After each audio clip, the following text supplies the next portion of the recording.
Hai everyone, welcome to Om Brewok Story. Semoga kalian sehat selalu ya. Kali ini Om akan membahas alur cerita film India keluaran tahun 2015 yang berjudul Piku. Film ini menceritakan perseteruan antara ayah dan putrinya yang selalu meributkan hal-hal kecil. Suatu saat mereka harus melakukan perjalanan darat yang amat panjang bersama. Disinilah mereka saling mencoba menurunkan ego masing-masing. Film drama komedi ini menghadirkan aktor senior Amitabh Bachchan, Irfan Khan, dan Deepika Padukone sebagai Piku. So, mau tahu gimana keseruan dan kekonyolan ayah dan anak ini? Gak usah pakai lama, bemper Om Brewok Story.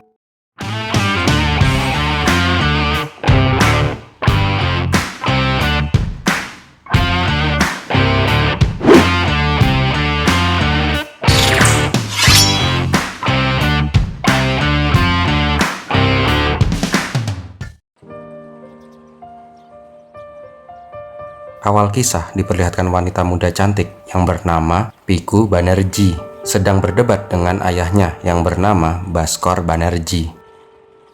Ayahnya selalu mempeributkan hal tentang penyakit sembelitnya yang tak kunjung sembuh-sembuh.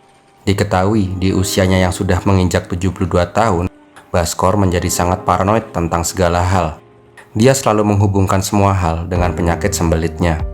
Sedangkan Piku sendiri merupakan anak yang bersifat keras dan tegas.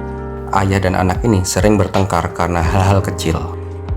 Piku yang terlambat bekerja karena dia harus berdebat dengan ayahnya yang mengenai BAB, akhirnya memutuskan berangkat bekerja. Tak lama, jemputan Piku pun akhirnya datang. Setiap hari, Piku memang menggunakan fasilitas mobil charter taksi yang disiapkan oleh perusahaannya. Terlihat Piku sangat tidak ramah terhadap supir yang menjemputnya. Pada saat sampai di kantor, terlihat mobil charter yang dia tumpangi mengalami kerusakan di bemper belakangnya karena Piku menyuruh supir itu untuk mengebut agar dia tidak telat. Bukannya bertanggung jawab, Piku malah menyalahkan sang supir dan marah-marah kepada sang supir. Di dalam kantor, terlihat Piku ditegur oleh atasannya yang bernama Syed Afroz. Karena tahu Piku orang yang temperamental, Syed memperingatkan agar dia bisa menjaga sikap pada saat meeting dengan klien nanti. Namun Piku menjawab, dia akan mengatakan apa yang dia ingin katakan dan melakukan apa yang dia harus lakukan. Di tempat lain, bos dari taksi Rana yang bernama Rana Chaudhary terlihat sedang berdebat dengan seseorang. Orang tersebut adalah pemilik mobil yang mobilnya bersenggolan dengan mobil yang menjemput Piku tadi. Ternyata ini bukan kali pertamanya mobil Rana harus rusak pada saat dicarter oleh Piku. Kembali ke Piku, terlihat Piku sedang mempresentasikan rancangan bangun kepada kliennya. Memang, walaupun Piku memiliki sifat temperamental dan bicaranya yang ceplas-ceplos, tidak bisa dipungkiri bahwa Piku merupakan arsitek yang sangat handal. Itulah mengapa Syed sangat mempercayai Piku. Tak lama, meeting mereka harus terhenti karena ada sekretaris yang menyampaikan bahwa ayah Piku menitipkan pesan dan ingin Piku segera membalasnya. Karena Piku sedang sibuk, Piku meminta membacakan pesan dari ayahnya itu. Ternyata ayahnya malah membahas tentang BAB-nya. Hal itu malah membuat Piku malu di depan atasan dan kliennya. Sesampainya di rumah, Piku sangat kesal dengan kelakuan ayahnya itu karena selalu mempeributkan tentang BAB-nya yang tidak lancar. Terjadi lagi perdebatan yang sangat tidak penting ini. Bahkan pada saat makan pun, topik pembicaraan mereka tidak jauh-jauh dari sembelit. Piku akhirnya marah karena ayahnya terlalu paranoid tentang penyakitnya itu dan mengatakan di usianya yang memang sudah tua, sudah sewajarnya dia menderita penyakit seperti itu. Tak lama, datang seorang wanita yang sebelumnya bekerja sebagai ART di rumah Piku. Ternyata, wanita itu baru saja dipecat oleh ayahnya karena dia dituduh mencuri sikat WC. Wanita itu meminta gajinya untuk dibayarkan. Kembali lagi, terjadi perdebatan tidak penting di rumah itu. Ternyata, ini sudah kelima kalinya ayah Piku memecat ART dalam 2 bulan terakhir. Tidak ada pelayan yang betah bekerja dengan keluarga Banerjee karena kecerewatan Bhaskar dan kegalakan Piku. Hanya ada satu pelayan yang masih sabar menghadapi keluarga absurd macam mereka yang bernama Budhan. Karena Budhan sudah bekerja dari semenjak ibu Piku masih hidup. Karena lelah berdebat dengan ayahnya, Piku memutuskan untuk keluar untuk kencan buta. Ternyata Piku diperkenalkan dengan teman dari Syed yang bernama Aniket. Awalnya, Aniket terlihat tertarik dengan Piku, sampai tiba-tiba Piku mendapat telepon dari ayahnya. Ayahnya mengatakan bahwa dia demam dan BAB-nya terlihat seperti biji mangga. Melihat Piku membahas pup pada saat dinner kencan buta, jelas saja Aniket menjadi ilfil dong. Tak lama, terlihat Piku yang marah-marah kepada Shed karena mengenalkan dia dengan cowok brengsek yang tiba-tiba pergi ketika mereka sedang dinner. Shed bertanya, apakah ayah Piku menelponnya pada saat dinner? Piku menjawab iya. Jawaban itu sudah bisa mewakili semua pertanyaan dari Shed. Shed mengetahui bila Piku dan ayahnya selalu membahas masalah tokai. Jelas saja, semua cowok bakalan ilfil bila kencan pertama mereka melihat Piku yang membahas tokai seperti itu. Di tempat lain, Rama terlihat kedatangan ibunya di kantornya. Dia merasa sangat tidak nyaman karena kedatangan ibunya itu. Ibu Rama selalu meminta Rama segera menikah dan selalu mengatur-ngatur hidup Rama. Tak lama, Rana mendapat telepon orderan untuk menjemput Piku. Dia langsung menanyakan kepada supir-supirnya, siapakah yang mau menjemput Piku? Ternyata, Piku sudah sangat terkenal di perusahaan Rana.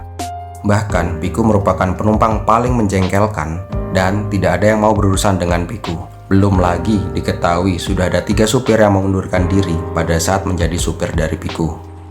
Badas nih cewek, supir aja sampai mending nganggur daripada jadi supirnya dia. Malam harinya, di rumah Piku, mereka kedatangan tamu untuk makan malam. Bibi dan paman Piku datang berkunjung. Nah, di sini diketahui kenapa Piku belum juga menikah. Karena setiap pria yang didekati Piku pasti tidak akan kuat dengan tingkah laku ayahnya yang nyeleneh. Dan diketahui juga kenapa Shed bisa sangat dekat dengan Piku, tetapi dia tidak berpacaran dengan Piku. Karena Shed merupakan friend with benefit-nya Piku. Nah, yang nggak tahu apa itu friend with benefit, silahkan cari tahu sendiri di bawah Google. Daripada Om jelasin di sini, malah kena dolar kuning nanti. Keesokannya, terlihat Rana dan Shed sedang berbincang.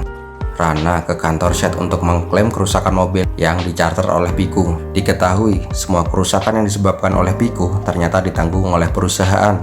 Sebenarnya, Rana ingin meminta tolong ke Shed agar bicara dengan Piku untuk tidak menekan para supirnya, karena hampir seluruh supirnya mengalami stres bila mendapatkan giliran menjadi supir Piku. Tak lama, Piku datang. Shed menyuruh Rana untuk bicara sendiri ke Piku. Saat ingin berbicara dengan Piku, Piku malah menyalahkan supir-supir Rana yang tidak bisa cekatan. Dan akhirnya Rana hanya bisa terpana tanpa bisa berkata-kata lagi dengan tingkah laku dari Piku. Malam harinya, Baskor kedatangan tamu dari Kalkuta yang bernama Nobedu. Nobedu adalah calo tanah yang sedang membujuk Baskor untuk menjual rumahnya di Kalkuta. Tetapi tanpa mendengarkan penjelasan Nobedu, Baskor menyuruh Budan untuk mengusir Nobedu yang jauh-jauh datang dari Kalkuta. Keesokannya, Dr. Sri Vastava yang merupakan dokter pribadi Baskor datang untuk mengecek kondisi kesehatan Baskor. Baskor tentu mempeributkan tentang paranoidnya. Belum lagi, bibinya mengatakan bahwa lumrah di usia Baskor dia sakit-sakitan seperti itu. Untuk memberi semangat Baskor, Dr. Srivasta menunjukkan sebuah artikel di koran. Dia menunjukkan seorang kakek berusia 99 tahun di Jepang masih sehat karena kebiasaannya bersepeda setiap hari. Nah, karena kepikiran perkataan Dr. Srivasta, keesokan paginya, Baskor tiba-tiba membegal sepeda loper koran di kompleknya untuk mencoba bersepeda. Kocak nih aki-aki. Suatu hari, Rana mendapatkan kabar bahwa mobilnya mengalami kecelakaan lagi. Karena Piku menyuruh sang supir itu untuk ngebut. Merasa ini sudah di luar batas kewajaran, Rana akhirnya meminta bantuan Shed untuk mencari penyelesaian dari masalah ini. Keesokannya, Shed dan Rana menemui Piku. Rana menjelaskan, hampir semua sopirnya mengeluhkan sikap dari Piku. Piku jelas saja tidak mau disalahkan. Rana mengatakan, inti permasalahannya adalah Piku tidak suka dengan para sopir, dan para sopir jauh tidak suka dengan Piku. Sehingga bila ini dibiarkan terus, malah akan merugikan mereka berdua. Pada saat akan diantar pulang oleh Shed, Piku yang merasa disalahkan oleh Rana dan Shed malah jadi ngambek, dan dia minta cuti untuk sementara waktu. Jelas saja Shed menjadi panik karena kelancaran perusahaan Shed ada di tangan Piku. Beberapa hari kemudian, Rana mencoba menghubungi Piku untuk meminta maaf. Tetapi Piku berkata tidak mau berurusan lagi dengan Rama dan para supirnya, dan dia langsung menutup telepon itu. Tak lama, ayahnya berkata, nanti malam mereka mau kondangan, sudah mesen taksi belum untuk malam ini? Dan belum sampai 5 menit, Piku sudah menelpon Rana kembali. Di pesta, Piku diperkenalkan dengan lelaki tampan kenalan bibinya yang bernama Sourop. Awalnya, Piku dan Sourop saling memperkenalkan diri secara formal tentang pekerjaan, tentang kehidupan pribadi. Tetapi semua berubah ketika Baskor mulai ikut dalam perbincangan. Baskor langsung mengatakan semua kejelekan dari Piku kepada Sourop, bahwa Piku wanita yang mudi lah, bahwa Piku yang sangat temperamental lah, bahwa Piku yang sudah tidak perawan lagi, sehingga Piku menjadi bete dan langsung meninggalkan ayahnya sendiri di pesta. Sepulangnya dari pesta, Baskor terlihat mabuk. Dia langsung menari-nari seolah-olah lupa dengan usianya. Melihat ayahnya bahagia, Piku yang awalnya marah malah menjadi luluh. Keesokan paginya, Piku dibangunkan oleh Budan. Ternyata ayahnya anfal dan harus menggunakan ventilator karena mabuk semalam. Tak lama, ayahnya bangun dan tiba-tiba mengatakan ingin pergi ke Kalkuta. Baskor kepikiran tentang rumah warisannya di Kalkuta. Dia ingin memastikan bahwa rumah warisan itu tidak jadi dijual. Baskor ingin pergi ke Kalkuta, tetapi dia tidak ingin menggunakan pesawat karena dia takut kena serangan jantung di atas pesawat. Dia juga tidak mau menggunakan kereta karena getarannya bisa mengocok-kocok perutnya. Dia ingin menggunakan jalur darat saja. Akhirnya, karena tidak memiliki pilihan lain, Piku menghubungi Rana. Di tempat lain, di pool taksi Rana, para supir seperti tersambar petir ketika mereka ditawari untuk mengantar keluarga Piku pergi ke Kalkuta. Perjalanan dari rumah ke kantor saja sudah seperti neraka, apalagi ini perjalanan keluar kota sejauh 1.500 km bersama Piku. Keesokan paginya, Rana yang masih tertidur pulas mendapatkan telepon dari Piku. Dia dikomplain karena mobil jemputannya belum juga datang. Rana kemudian mengecek di pool taksinya. Ternyata tidak ada satupun supir yang terlihat. Para supir memutuskan mogok kerja daripada mengantar Piku pergi ke Kalkuta. Tak lama, Rana terlihat di rumah Piku karena tidak ada supir yang ready. Akhirnya, Rana sendirilah yang akan menjadi supir keluarga Piku.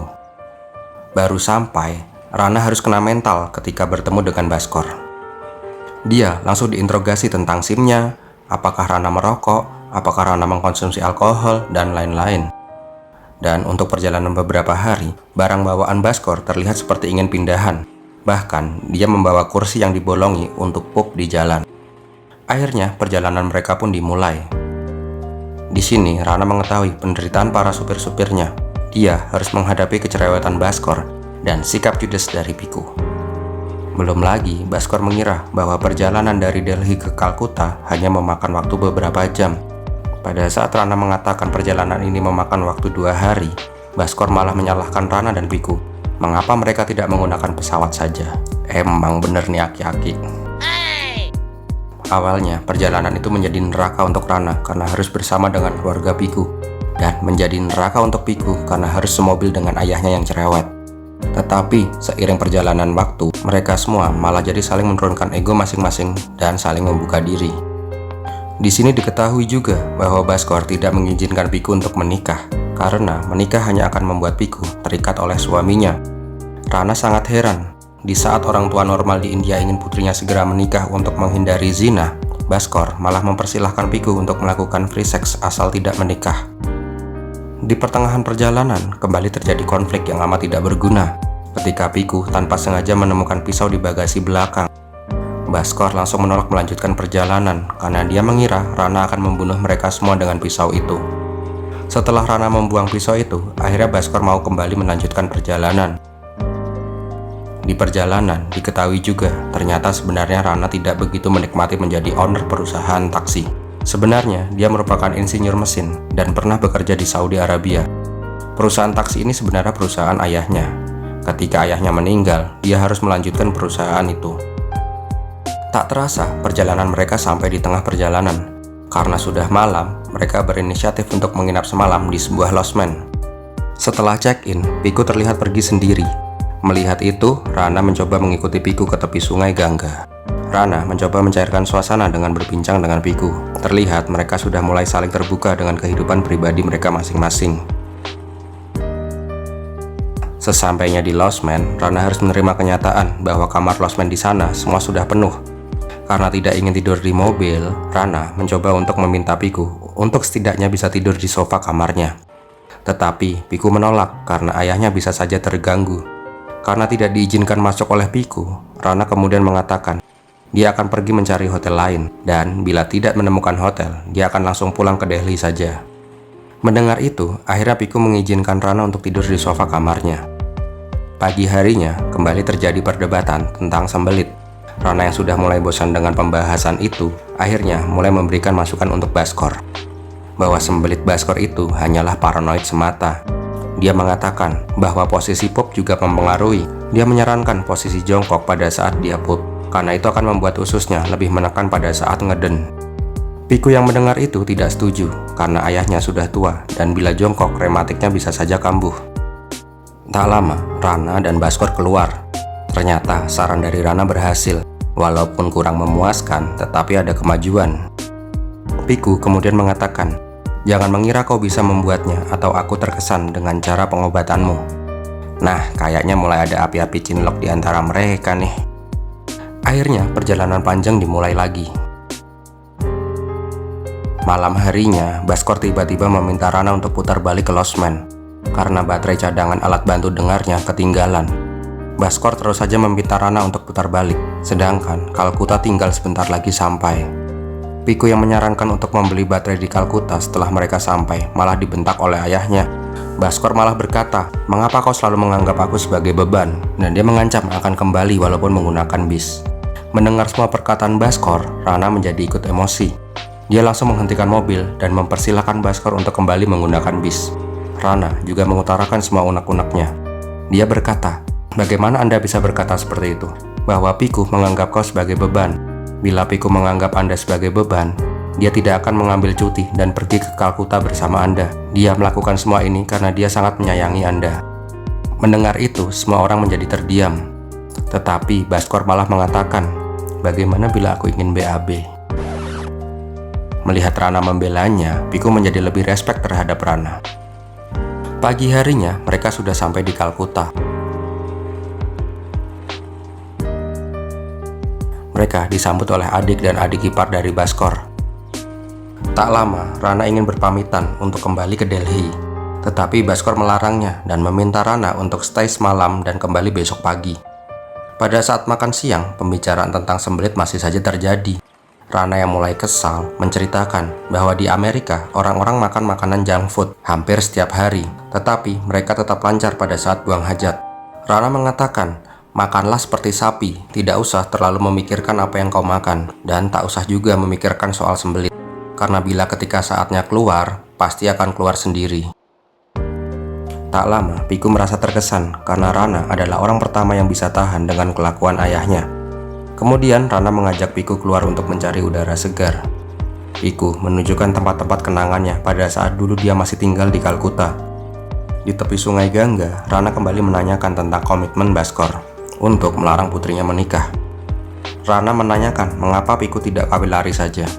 Piku menjawab, dia ingin menikah, tetapi tidak ada orang yang cukup berani dan gila untuk mengajaknya kawin lari. Tetapi walaupun ayahnya menyebalkan, Piku sangat menyayangi ayahnya. Dia tidak mau melihat ayahnya mati seorang diri ketika dia menikah dan harus mengikuti suaminya. Piku kemudian berkata kepada Rana, "Mau menikah denganku?" Rana terdiam beberapa saat dan berkata, "Aku belum cukup gila." Tak lama mereka sampai di rumah dan Rana bersiap untuk kembali ke Delhi. Paman Binod kemudian bertanya kepada Rana, dia tinggal dengan siapa di Delhi.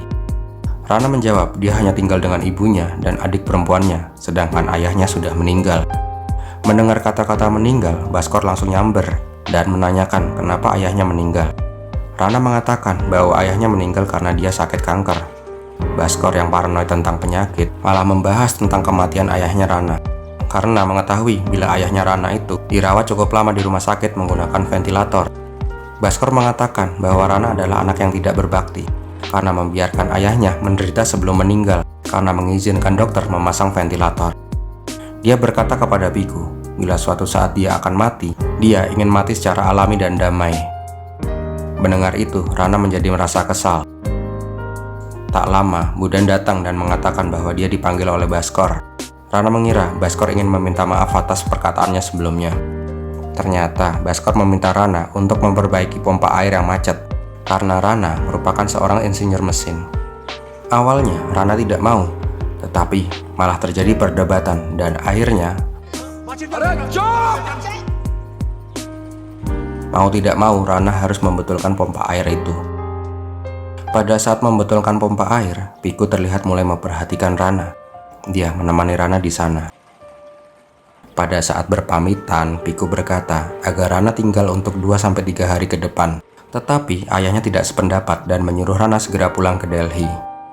Pada saat akan meninggalkan rumah itu, Rana berkata kepada Bhaskor bahwa masalah yang dia hadapi saat ini adalah dia terlalu paranoid dan dialah yang membuat semua hal menjadi rumit. Rana mengatakan untuk bersikap biasa dan menjalani hidup dengan santai selagi dia masih hidup. Akhirnya Rana berpamitan kepada Piku. Tak lama, Nobendu datang berkunjung. Dia masih bersikeras untuk menjualkan rumah warisan itu. Tetapi ketika Piku datang dan berkata bahwa rumah itu tidak dijual, semua orang langsung terdiam. Hari-hari kemudian dihabiskan Piku untuk merawat ayahnya. Sampai suatu hari, Bhaskor kembali membegal sepeda tukang sayur dan membawanya untuk berkeliling kota. Mengetahui bahwa ayahnya pergi menggunakan sepeda sendirian membuat Piku marah karena ayahnya selalu melakukan sesuatu seenaknya. Di sisi lain, Bhaskor merasa menikmati kegiatan barunya, bersepeda. Dia berjalan keliling kota. Tak hanya itu, dia juga mulai mengikuti perkataan Rana. Dia mulai menikmati hidup dan makan makanan yang dia mau. Pada saat pulang, dengan santainya, Bhaskor mengatakan dia berjalan-jalan dan membeli manisan tanpa tahu semua orang khawatir dengannya. Piku yang tahu itu marah besar karena sekarang ayahnya jauh lebih susah diatur. Tetapi pada saat keluar dari toilet, Bhaskor mengatakan bahwa ini adalah BAB paling melegakan dalam hidupnya. Bhaskor mengatakan dia menemukan kenikmatan pada saat bersepeda dan dia berniat bersepeda sampai dia mati. Keesokan paginya, Piku dikagetkan dengan kabar bahwa ayahnya tidak mau bangun. Pada saat mengecek kondisi ayahnya, Piku menyadari bahwa ayahnya telah meninggal dunia. Di akhir hidupnya, Piku bersyukur bahwa ayahnya meninggal dengan cara yang damai. Tanpa ventilator, tanpa dibawa ke rumah sakit, tanpa kesakitan, dan di akhir hidupnya, dia berhasil mengatasi masalah sembelitnya. Piku juga terlihat sangat tabah atas kepergian ayahnya. Walaupun mereka sering bertengkar, tetapi Piku sangat menyayangi ayahnya itu. Tak lama, Piku menemui Rana. Rana bertanya apa yang akan Piku lakukan setelah ini. Di akhir film, terlihat Rana dan Piku sedang bermain badminton di depan rumahnya. Dan filmnya pun berakhir.